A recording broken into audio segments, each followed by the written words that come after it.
ఆంధ్రప్రదేశ్లో ఎన్నికలకు సమయం దగ్గర పడుతున్న కొద్దీ తెలుగుదేశం పార్టీ అధినేత చంద్రబాబు పవన్ కళ్యాణ్ దూకుడు పెంచారు. వచ్చే నెల మొదటి వారంలో తెలుగుదేశం జనసేన సీట్ల సర్దుబాటుపై ప్రకటన చేసేలా కసరత్తు చేస్తున్నాయి. మొదటి విడత జాబితాపై చంద్రబాబు ఫోకస్ పెట్టారు. రా కదలిరా సభలకు స్వల్ప విరామం ప్రకటించి అభ్యర్థుల ఎంపికపై కసరత్తు చేయనున్నారు. త్వరలోనే చంద్రబాబు పవన్ కలిసి ఫస్ట్ లిస్టుతో పాటు ఉమ్మడి మేనిఫెస్టో పైన చర్చించే అవకాశం ఉంది. తెలుగుదేశం పార్టీ ఎన్నికల కసరత్తు వేగవంతం చేసింది. పార్టీ అధ్యక్షుడు చంద్రబాబు ఇప్పటికే అభ్యర్థుల ఎంపికపై పలు విధాలుగా సర్వే చేస్తున్నారు. సిట్టింగ్ ఎమ్మెల్యేలకు సీట్లు కన్ఫర్మ్ అని గతంలోనే చెప్పిన చంద్రబాబు వాటితో పాటు మరికొన్ని స్థానాలకు అభ్యర్థులను ప్రకటించేలా కసరత్తు చేస్తున్నారు. ఇప్పటికే జనసేనతో సీట్ల సర్దుబాటుపై పలుమార్లు చర్చించారు. ఒకవైపు జిల్లాల వారీగా బహిరంగ సభల నిర్వహణతో ప్రజల్లోకి వెళ్తున్న చంద్రబాబు వాటికి కాస్త విరామం ప్రకటించారు. ఇప్పటివరకు 17 చోట్ల బహిరంగ సభలు ముగిశాయి. మరో 9 చోట్ల సభలు జరగాల్సి ఉన్నాయి. వచ్చే నెల 4, 5, 6 తేదీల్లో తిరిగిరా కదలిరా సభలు నిర్వహించనున్నారు. ఈలోగా అభ్యర్థుల ఎంపికపై ఒక నిర్ణయానికి వచ్చే అవకాశం ఉంది. ముఖ్యంగా జనసేనతో సీట్ల సర్దుబాటు విషయంలో ఇరు పార్టీల అధినేతలు కలిసి చర్చించనున్నారు. ఇవాళ లేదా రేపు చంద్రబాబుతో పవన్ కళ్యాణ్ హైదరాబాద్లో భేటీ అవుతారని పార్టీ వర్గాలు చెబుతున్నాయి. తెలుగుదేశం జనసేన పొత్తుల్లో భాగంగా కొన్ని స్థానాల్లో రెండు పార్టీలకు బలమైన అభ్యర్థులు ఉన్నారు. దీంతో ఒకరికి అవకాశం ఇస్తే వేరొకరి నుంచి ఇబ్బంది వచ్చే పరిస్థితులు ఉన్నాయి.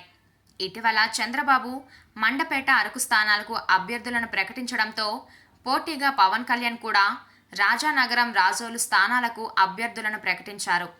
దీంతో ఈ రెండు నియోజకవర్గాల్లో టీడీపీ కేడర్ నుంచి తీవ్ర వ్యతిరేకత వ్యక్తమైంది. ఇలాంటి పరిస్థితి పునరావృతం కాకుండా ముందస్తు జాగ్రత్తలు తీసుకోవాలని చంద్రబాబు భావిస్తున్నారు. మరికొన్ని స్థానాల్లో కూడా ఇదే పరిస్థితి ఉంది.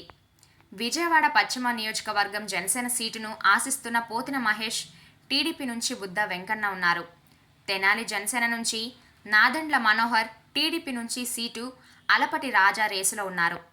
అవనిగడ్డ జనసేన నుంచి బండ్రెడ్డి రాము, టీడీపీ నుంచి మండలి బుద్ధప్రసాద్, గుంటూరు వెస్ట్ జనసేన నుంచి బోనబోయిన శ్రీనివాస్ యాదవ్, టీడీపీ నుంచి కోవెలమూడి రవీంద్ర టిక్కెట్లు ఆశిస్తున్నారు.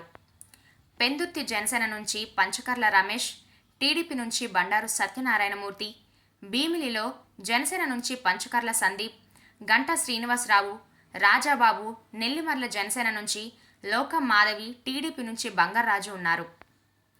ధర్మవరంలో జనసేన నుంచి మధుసూదన్ రెడ్డి, టీడీపీ నుంచి పరిటాల శ్రీరామ్తో పాటు గోనుగుంట్ల సూర్యనారాయణ, చీరాలలో జనసేన నుంచి ఆమంచి స్వాములు, టీడీపీ నుంచి కొండయ్య యాదవ్, కాకినాడలో జనసేన నుంచి ముత్తా శశిధర్, టీడీపీ నుంచి కొండాబాబు, అమలాపురం జనసేన నుంచి రాజాబాబు, టీడీపీ నుంచి ఆనందరావు, నర్సాపురం జనసేన నుంచి బొమ్మిడి నాయకర్, టీడీపీ నుంచి బండారు మాధవనాయుడు, తణుకు జనసేన నుంచి విడివడ రామచంద్రరావు, టీడీపీ నుంచి అరిమిల్లి రాధాకృష్ణ, ఉంగుటూరు జనసేన నుంచి ధర్మరాజు, టీడీపీ నుంచి గన్నె వీరంజనేయులు, పిఠాపురం జనసేన నుంచి తంగిరాల ఉదయ్ శ్రీనివాస్, టీడీపీ నుంచి వర్మ ఉన్నారు.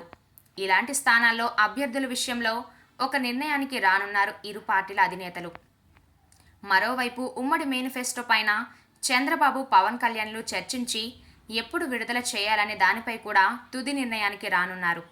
ఫిబ్రవరి 4 కంటే ముందు లేదా మొదటి వారంలో ఉమ్మడిగా అభ్యర్థులను ప్రకటించవచ్చని పార్టీ వర్గాలు చెబుతున్నాయి.